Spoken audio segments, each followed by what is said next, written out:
Okay guys, तो ये है हमारा नेक्स्ट क्वेश्चन जो बायट-सैवर्ट लॉ पे बेस्ड है, राइट। तो इसके अंदर क्या हो रहा है कि इस सिचुएशन के अंदर आपने देखा कि दो इनफाइनाइट लॉन्ग वायर्स हैं, एक तो वर्टिकल है और एक हॉरिजॉन्टल है, बट यहाँ पे दोनों एक दूसरे के कांटेक्ट में नहीं है। ये क्वेश्चन में गिवन है, इंसुलेटेड है। मान लीजिए अगर इंसुलेटेड है तो अगर एक दूसरे के ऊपर रख भी दे तो कोई कनेक्शन नहीं बनेगा, ठीक है। इसमें करंट आई फ्लो कर रहा है इस डायरेक्शन में और इसमें करंट फ्लो कर रहा है इस डायरेक्शन में, और दोनों की करंट की वैल्यू सेम है। और एक पॉइंट इसी प्लेन पे, जिस प्लेन में दोनों वायर्स रखे हुए हैं, उसी प्लेन में एक पॉइंट है P जिसका कोऑर्डिनेट गिवन है d, d, मतलब यहाँ से इसका डिस्टेंस d है और यहाँ से भी इसका डिस्टेंस d है, ठीक है। और ये जो प्लेन है, ये प्लेन हमारा XY प्लेन है, ठीक है। ये हमारा XY प्लेन है, राइट। तो हमसे ये पूछा जा रहा है कि इस पॉइंट पे, ये जो पॉइंट है P, इसके ऊपर, इस पॉइंट के ऊपर मैग्नेटिक फील्ड की वैल्यू क्या होगी due to these two wires, right. So इस क्वेश्चन में क्या करना बच्चों, इसका बेसिक आइडिया यही है कि भाई जैसे हम लोग इलेक्ट्रोस्टैट्स में दो चार्जेस की वजह से अगर हम लोग इलेक्ट्रिक फील्ड निकालते थे तो क्या करते थे, सुपरपोजिशन प्रिंसिपल यूज करते थे। एक की वजह से निकाला, फिर दूसरे की वजह से निकाला और वेक्टरली ऐड कर दिया। द सेम वे हम लोग क्या करेंगे यहाँ पे कि इस वायर की वजह से, पहले हमने सपोज करो इस वायर की वजह से हमने, इस इनफाइनाइट वायर की वजह से यहाँ पे मैग्नेटिक फील्ड निकाला। और आपको पता है infinite long current carrying wire की वजह से जो मैग्नेटिक फील्ड होता है उसका एक्सप्रेशन क्या होता है, mu naught I divided by 2 pi R perpendicular. और आर परपेंडिकुलर क्या होता है, उस पॉइंट से उस लाइन पे जो करंट कैरिंग वायर है उसके ऊपर परपेंडिकुलर डिस्टेंस। तो अगर मैंने ये वायर चूज किया है, इसको नंबर 1 कर देता हूँ, ऐसे नंबर 2, तो इस वायर की वजह से यहाँ पे जो मैग्नेटिक फील्ड होगा उसके लिए जो परपेंडिकुलर डिस्टेंस होगा ये होगा d, ठीक है। तो हम लोग यहाँ पे क्या करेंगे, mu naught I divided by 2 pi d। अब देखिए जो इसकी वजह से मैग्नेटिक फील्ड होगा उसका डायरेक्शन क्या होगा, अंदर की तरफ। हम लोग क्या करते हैं, करंट के डायरेक्शन में आप थंब को ऐसे रख दो और ये कर्ल करो, जिस भी तरफ आपकी नेचुरली जो उंगलियां घूमेंगी तो वो किस तरफ जाएंगे, अंदर की तरफ, राइट। तो अंदर की तरफ यहाँ पे क्या होगा, इसको दूसरे तरीके से भी कर सकते हो आप, मतलब वेक्टर के फॉर्म में चाहो तो भी आप डायरेक्शन निकाल सकते हो। उसके लिए क्या करना पड़ता है, आइडियल का डायरेक्शन क्या है, जे कैप, और हमारा जो आर वेक्टर है वो क्या है, आई कैप। तो जे क्रॉस आई के हिसाब से अगर आप चलते हो, क्योंकि हमारा जो बायट-सैवर्ट लॉ है वो क्या कहता है कि D B equal to mu naught upon 4 pi ideal cross R, ideal cross R, ideal vector cross R vector, ठीक है ना। तो ये हमारा आइडियल वेक्टर होगा, इस डायरेक्शन में होगा, और आर वेक्टर एक्स एक्सिस के अलॉन्ग होगा। तो आइडियल जे और ये आर आई, तो जे क्रॉस आई क्या डायरेक्शन देगा आपको, माइनस की, यानी कि इनवर्ड। तो इनटू द प्लेन, तो magnetic field due to first wire हमारा क्या होगा, due to first wire mu I 2 pi D inward direction में, यानी कि मैं इसको लिख सकता हूँ माइनस के कैप। तो ये तो हो गया magnetic field due to this straight wire, wire 1।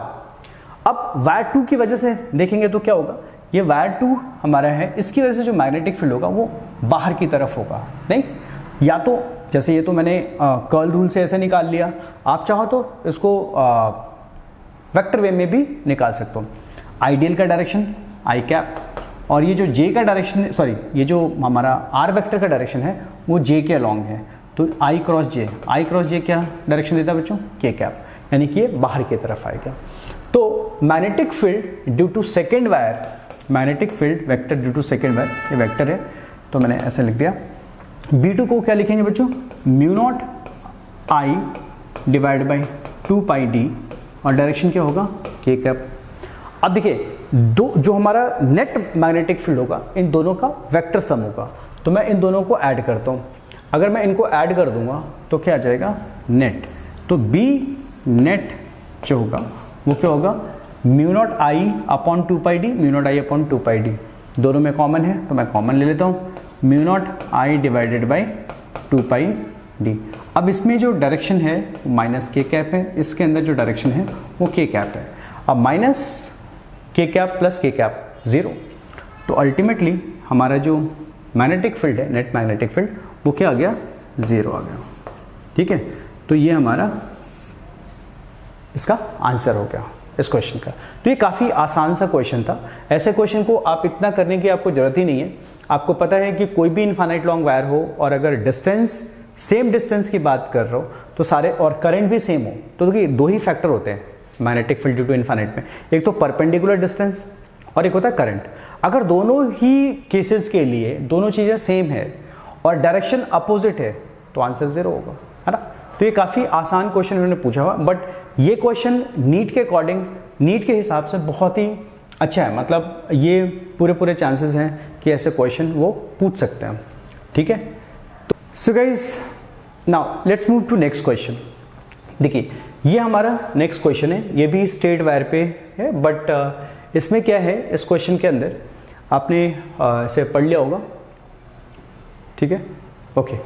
तो देखिए इस क्वेश्चन में क्या है कि एक स्ट्रेट इनफाइनाइट लॉन्ग वायर को 90 डिग्री पे बेंड करते हैं। ठीक है, ये ऐसे बेंड करते हैं। ठीक है, यहाँ से 4 सेंटीमीटर पे एक पॉइंट है O, और फिर इस पॉइंट से 4 सेंटीमीटर पे हमने क्या किया, एक और वायर, इनफाइनाइट लॉन्ग वायर को 90 डिग्री पे बेंड करके रख दिया। ठीक है, अब इसके अंदर क्या हो रहा है, देखिए ये हमारा, ये डिस्टेंस को डिनोट कर रहा है, तो मैं इसको भी हटा देता हूँ।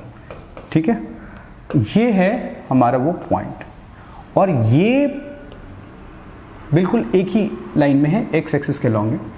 ठीक है, ये हमारा वाई एक्सिस होगा जो यहाँ से जाएगा। ठीक है, ये डिस्टेंस को अभी मैं फिलहाल डी लिख लेता हूँ, ये भी डी है और ये भी डी है। ठीक है, इसमें जो करंट का डायरेक्शन है वो इस तरह से है।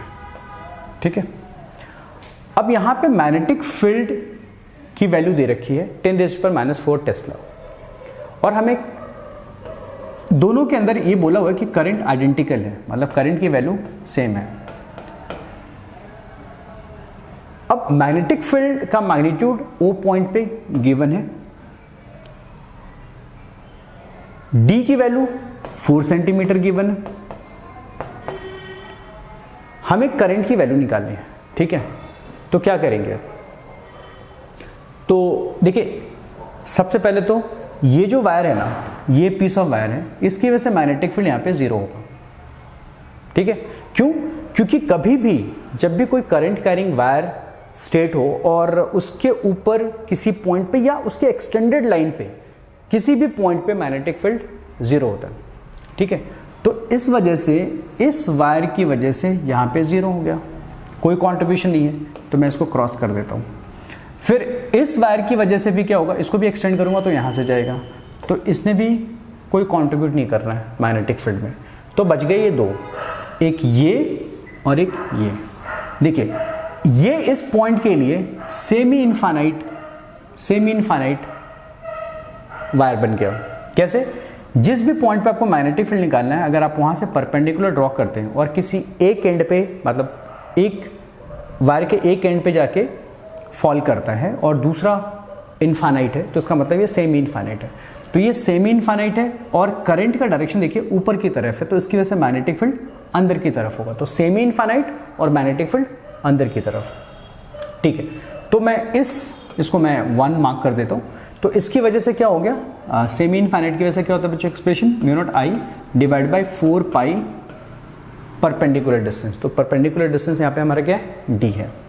ठीक है, और डायरेक्शन क्या है, inward, that is -k cap. ठीक है, ये हो गया हमारा magnetic field due to first wire, जिसको मैंने यहाँ से लेकर यहाँ तक जो वायर एज्यूम किया है उसकी वजह से है। नाउ सेकंड, जब मैं इस वायर की वजह से निकालूंगा मैग्नेटिक फील्ड इस पॉइंट पे, तो अगेन ये बिल्कुल आइडेंटिकल सिचुएशन बन रहा है। जिस मुझे यहाँ पे निकालना और यहाँ से मैं जब परपेंडिकुलर ड्रॉ कर रहा हूँ तो एक एंड पे जाके फॉल कर रहा है और 90 डिग्री बना रहा है, और दूसरा कहाँ है, दूसरा इन्फिनिटी की तरफ जा रहा है। तो इसका मतलब ये भी सेमी इनफाइनाइट का केस हो गया। तो इसकी वजह से मैग्नेटिक फील्ड का एक्सप्रेशन क्या होगा, इसे सेकेंड पीस मान लेते हैं। तो B equal to mu naught I divided by 4 pi perpendicular distance D, और इसके जो डायरेक्शन होगा वो भी क्या होगा, अंदर की तरफ, तो ये भी माइनस के कैप।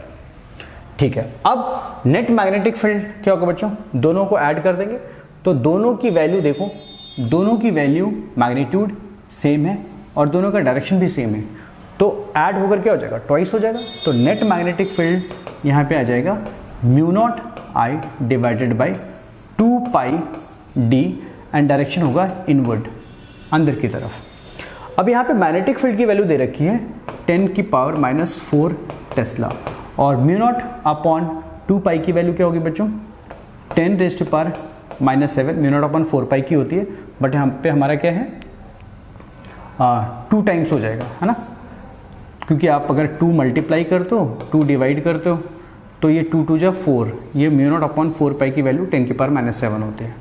अब यहाँ पे करंट की वैल्यू हमें पता नहीं है, मैंने आई लिख दी है, और d इज़ 4 सेंटीमीटर, तो 4 × 10⁻², ठीक है।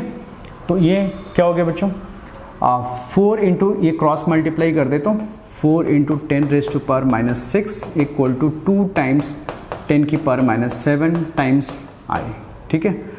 अब 10⁻⁶ और यहाँ पे ये क्या हो जाएगा, -1 रह जाएगा, 2 2 जा 4, तो 2 इक्वल टू 10⁻⁻1 टाइम आई। तो आई की वैल्यू क्या होगी बच्चों, आई इक्वल टू हो गया 10⁻⁻1 है, 1/10, 10 इधर क्रॉस मल्टीप्लाई होगा, ये बन जाएगा 20 एम्पियर्स। तो ये करंट की जो वैल्यू आ गई 20 एम्पियर्स, एंड मैग्नेटिक फील्ड का जो डायरेक्शन है वो इनवर्ड है ना, इनटू द प्लेन। तो ये इसका आंसर हो गया इस क्वेश्चन का।